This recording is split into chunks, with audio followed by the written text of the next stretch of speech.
पार्थ, श्रद्धा के बिना यज्ञ, दान तथा तप के रूप में जो भी किया जाता है वह नश्वर है, वह असत कहलाता है और इस जन्म तथा अगले जन्म दोनों में ही व्यर्थ जाता है।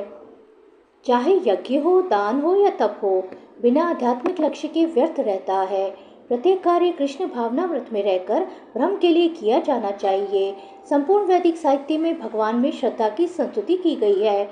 ऐसी श्रद्धा तथा समुचित मार्गदर्शन के बिना कोई फल नहीं मिल सकता। समस्त वैदिक आदेशों के पालन का चरम लक्ष्य कृष्ण को जानना है। इस सिद्धांत का पालन किए बिना कोई सफल नहीं हो सकता। इसलिए सर्वश्रेष्ठ मार्ग यही है कि मनुष्य प्रारंभ से ही किसी प्रामाणिक गुरु के मार्गदर्शन में कृष्ण भावनामृत में कार्य करे। सब प्रकार से सफल होने का यही मार्ग है। बद्ध अवस्था में लोग देवताओं, भूतों या कुबेर जैसे यक्षों की पूजा के प्रति आकृष्ट होते हैं। यद्यपि सतोगुण, रजोगुण तथा तमोगुण से श्रेष्ठ है, लेकिन जो व्यक्ति कृष्ण भावनामृत को ग्रहण करता है वह प्रकृति के इन तीनों गुणों को पार कर जाता है। यद्यपि क्रमिक उन्नति की विधि है, किंतु शुद्ध भक्तों की संगति से यदि कोई कृष्ण भावनामृत ग्रहण करता है तो यह सर्वश्रेष्ठ मार्ग है।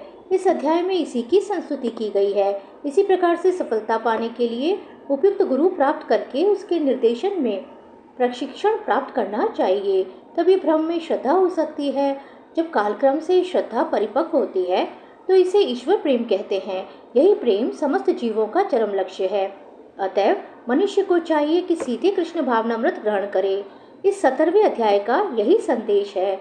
इस प्रकार श्रीमद् भगवत गीता के 17वें अध्याय श्रद्धा के विभाग का भक्ति वेदांत तात्पर्य पूर्ण हुआ।